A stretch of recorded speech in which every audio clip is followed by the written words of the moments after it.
All of the so-called recession opportunities, I think, are kind of gained like the shells game. You know, I've got the money here, I'm going to move it around, I'll trick you.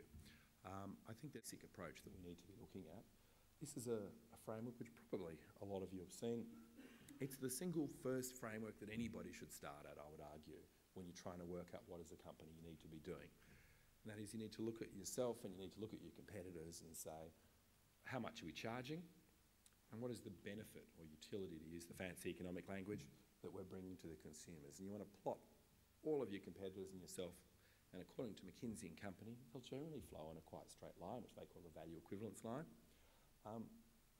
Now, the reason you do this is if you want to grow share, the argument goes, the only way you can actually really grow share is by being in the position of value advantage. That is, for your dollar, you're giving more benefit to the customer.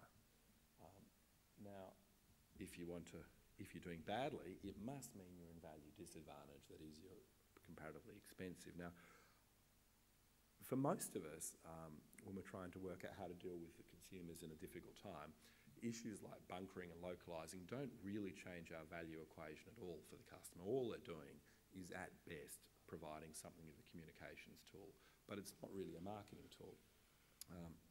What we need to be doing, I think, is always returning to the very basic question of what exactly are we offering and how much do people value it. If we take eggs, a couple of studies came out in the last few weeks showing that no one can tell the quality of an egg, which was quite disappointing to me because I always buy the most expensive eggs.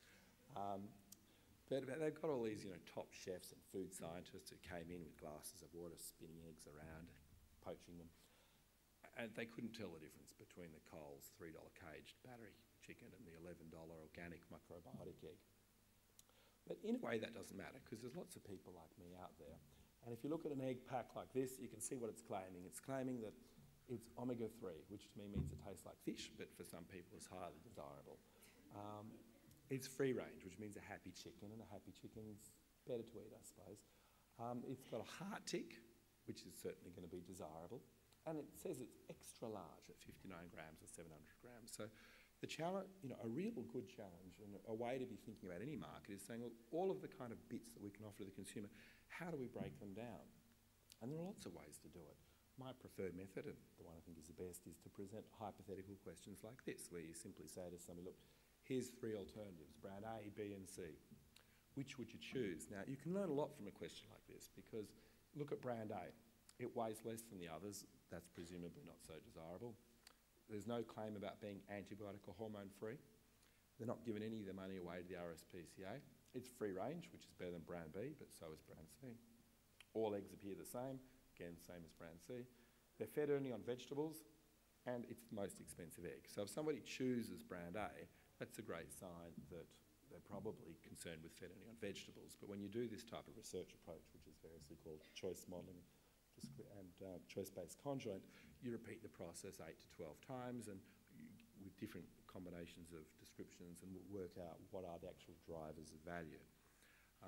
But the core thing is that I think when times are tough and you have to maximise the expenditure, you really need to be focusing it on quite tangible things that you can measure, because of course we're market researchers and we do measure, about the actual product benefits that you're offering, rather than focusing so much on communications type messages. And I'm sure there's some advertising here who can tell me why that's misguided in a second. Anyway, thank you very much.